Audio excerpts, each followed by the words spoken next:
Okay, go ahead.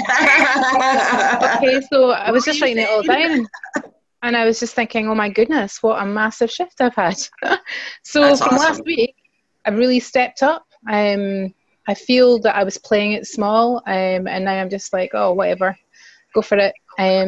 So I've organised a gathering of people to introduce my business, and I was really afraid about that. Wow. I still am a wee bit, but I've done it, and I'm going through that fear.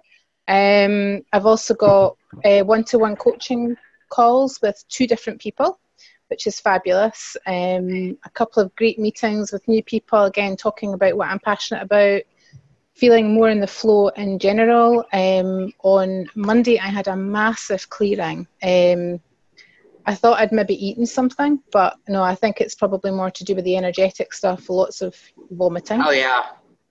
And the rest. Yeah. And then I also do work with therapies, and there's a lot more coming in from that as well. So yeah, just in general, abundance coming in all directions. That's fantastic, honey. Yep. I love hearing stuff like that. Yeah, thank you, Tamra. You're welcome. Good morning, Jennifer. Good morning, Patricia. Patricia was the first one here. Hey, Kat, Amanda, Fran, Denise, LM, Alex. Hi, Alex. Okay, everyone. Hey, Kat. So I'm going to share a little bit to start with, and in the video about this call, I shared a little bit, and I'm going to share some more. A couple years ago, when I did ayahuasca, my intention was to be. I was told to go into my heart, and I said, "But it's empty." And ayahuasca said, "Exactly. I love you, come into my heart." And I thought that was cool, that everything was healed. And then I noticed it wasn't done. It wasn't finished. I started a relationship, and I started to destroy it again, just like I always had. And when I was with this friend, we were in this temple, and he gave me this stone and an incense, and he walked away. He says, "Remember." Oh, but before that, for my birthday, he gave me these 2 stones that are from the Mayan times, that are 1,500, 2,000 years old. He bound in sacred sites. Brenda, oh, I got you. So, and he left me in this temple and walked away, and he said, "Remember." I didn't remember. And then during teacher training this weekend, we did a 6 position looking on what you're creating. You know, now 6 months, a year, however we did it. And when I first looked, I saw myself devastated. I don't remember what I did then. But so, you know, I went in and I did a meditation. And I'm sorry, I'm kind of all over the place, you guys, as this is coming up. I did a meditation. And I saw this lifetime in this temple. So I said, "God, I really want to remember that lifetime. What is it that I need to remember?" And I saw my friend was a player in the games, and in the Mayan culture, they'd have this little ball that they would throw through this circle about this big, almost the same size. I mean, it's incredible. And in this long courtyard between these temples, they would run and they would play the game. And whoever was good enough to get the ball through the hole would be honored by being sacrificed. And in the Mayan culture, when you were sacrificed, they sacrificed the special hairless dog with you. And they would put one of these beads that I received for my birthday in their mouth. so that the dog would show you the afterlife and how to get to where you're supposed to go. So I saw this. And then I saw that my friend gave me 2 dogs for protection, for my beautiful heart, which he calls me Princess Beautiful Heart, but he says it in a Mayan language. I can't repeat the last 2 words, but Princia. And he gifted me these dogs. And then I realized I had turned that beautiful blessing into a curse. And I stopped myself, or told the dogs to keep everyone away. Anybody that could love me would leave me. So I didn't want anybody to love me, because when they left, it hurt too much. So it reflected me back to all these lifetimes in between that lifetime and this lifetime. I never really allowed myself to be loved. And in this lifetime, men I really loved, truly loved, I pushed them away. I wouldn't let them love me. I hurt them. I shut them down. This one guy, my first love, I shut him down over and over and over for 40 years, and then broke my own heart because I felt so heartbroken. I pushed him away. And here I found myself in the same situation, pushing love away again. But what does this have to do with money? Everything. Has everything to do with money. Because your heart has to be in the right space to allow yourself to honor yourself with money and to be able to make it through spirituality and what you truly want to do. And it also has a lot to do with self-sacrifice. Think about that. Self-sacrifice. So if you're successful, you get sacrificed, right? And what about how people treat healers who make good money? They're trash. A lot of them. And the deep belief system in that is God is good and money is evil. And the more you honor your work and the changes you make and the way you help people, the less you charge. Because you want everybody to afford it.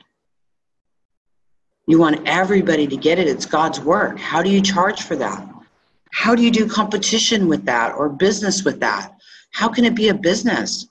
Business is evil because it makes lots and lots of money. But spirituality, you wait and you open and you let people come and you let people go. And you don't put yourself out there. For several reasons. One, because money's evil, and if you're doing God's work, you have to accept what you get. But guess what? You're the creator of this. You're the creator of the money you receive. And if you're sending the message out there, money is evil, money is bad, I'm a healer, I can't make money, well, guess what's going to happen? You're not going to make the money. You're going to give yourself away. Stop that. Stop it. Love yourself, honor yourself, and honor the work you do for God. Honoring the work you do and the help you bring people will start to allow yourself to open the money you deserve to do with what you're doing. I shared a lot with you last week how I've shut myself down. And today we go deeper. You know, how are you shutting yourself down? How are you sacrificing your life, your business, your will, your health, your happiness? How are you sacrificing yourself? I've told you guys, I've done really good in business. I've done really good in this business. And then I started sabotaging myself. Because success equals what? Sacrifice. I mean, if you're in a lifetime with someone that's really successful and a winner, and then they get the honor of being sacrificed, what does that tell you? You don't want to be that, right? Because you don't want to be sacrificed. One of the human things is to stay alive. We hide. We shut ourselves down. We do so many things to live. How is that living? You're freaking hiding? You're not getting out there? You're not being seen? How is that living? That's not living. That in itself is dying. Remember, when I was looking at those 6 points, I saw myself dead in 6 months. Now, I know that was the state where I was at that moment. And at that moment, I'd started teacher training the week before, and then master teacher training in between, did this class in between that, and did 4 interviews. So my head was whoosh, you know what I mean? And thank God it was, because the power and the energy I was in this weekend got me to this past life that I'd never seen. And it got me to the past life that has affected so many of my lifetimes. So today's guided meditation is going to be past lives. Ooh, I didn't know that until just now. So we're going to do some past lives that are stopping you in this lifetime. And we're going to clear it out, okay? How cool is that? Woo-hoo. And first, we are going to run some activations and change some energy beliefs, and then we'll go into the past life. Or maybe we do the past life and then continue the clearing. Actually, I think that sounds better. Okay. All right, God, we will do that. So, you know, I'm done stopping myself. I'm done being single. I've been single for 22 years. And I'm over it. Yay, finally. Which brought me to the part of being able to heal my heart, really, to let people in. And so I was talking to a friend of mine, Patricia Corey. Some of you might know her, some of you might not. She's got a lot of different books out. I met her in Egypt. And, you know, I turned those dogs into my dogs from this lifetime because they knew what to do, who to let in, who not to let in. I was talking to her about this. And she says, Tamra, do you really need the dogs at all? Don't you know how to? And I went, you're right. I do. So I let the dogs go. I accepted the blessing as a blessing and thanked him for that. And this morning, I went for a walk on the beach, and it was so beautiful. My heart was full again. Because over the weekend, I was trying to invite my friend into my heart, and I saw him there all by himself. It was like empty but him. But then I saw that he wasn't there. He couldn't stay because it was so empty. When it's a vacuum like that of emptiness, how do you feel it? It takes some energy, right? So I really focused on just opening my heart, and today my heart is full again. And I feel so calm, so relaxed, and so thankful to be here and the healing that I've received over the last couple of weeks. You know, I mean, healing is a process, because you guys got to remember this is a video game and we are having fun. And as I discover and shift myself, I will continue to share with you, and hopefully it will inspire you to really dig deep. Oh, here's another thing I did. Listen to this. So we meet this girl on the road. She came over and started talking to us. And she was going to go to the Pacific Coast, and we're going to the Pacific Coast. So I invited her to come along with us. She's 24. Nice young lady, well, wild young lady, but does have a beautiful heart. And I invited her to come with us. and kept her with us. And then my friend went home. I kept her with me. And then I discovered I had her there so I didn't have to deal with my stuff. I didn't have to deal with the relationship. I didn't have to deal with the relationship with myself because she kept me busy. And I started looking at my kids. I've always been all about my kids. You know, my sons are 27 and 24. My son's girlfriend is 27 with my granddaughter, our ex-girlfriend. My niece just turned 20. I have kept myself constantly entertained with all these children. So I didn't have to look at myself, so I didn't have to deal with myself.